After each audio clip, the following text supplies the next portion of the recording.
શું તમે દરરોજ હનુમાન ચાલીસાનો પાઠ કરો છો? આપણામાંથી ઘણા લોકો તેને કંઠસ્થ બોલે છે, પણ શું તમે જાણો છો કે આ સ્તોત્ર માત્ર શબ્દો નથી, પણ એક એવી રચના છે જે જેલની 4 દિવાલો વચ્ચે લખાઈ હતી. આજે આપણે જાણીશું હનુમાન ચાલીસાનો પાછળનો એવો ઇતિહાસ જે કદાચ તમે પહેલાં નહીં સાંભળ્યો હોય. હનુમાન ચાલીસાના રચયિતા છે સંત તુલસીદાસજી. 16મી સદીમાં જ્યારે તેમણે આ રચના કરી ત્યારે તે સંસ્કૃતમાં નહીં પણ અવધી ભાષામાં લખાઈ હતી. અવધી એ સમયની સામાન્ય લોકોની ભાષા હતી, એટલે જ આ સ્તોત્ર આજે દરેક ગુજરાતીના દિલની નજીક છે. હનુમાન ચાલીસા મૂળભૂત રીતે ગુજરાતી નથી, તે અવધીમાં લખાય છે, પણ ગુજરાતમાં ભક્તિનો રંગ એવો છે કે આજે દરેક ગુજરાતી તેને પોતાની માતૃભાષાની જેમ જ અનુભવે છે.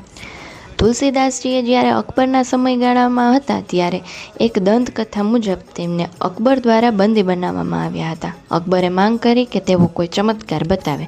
તુલસીદાસજીએ કહ્યું કે તેઓ માત્ર ભગવાનના ભક્ત છે. અને પછી શું થયું? તેમને જેલની અંદર જ 40 પદો લખ્યા.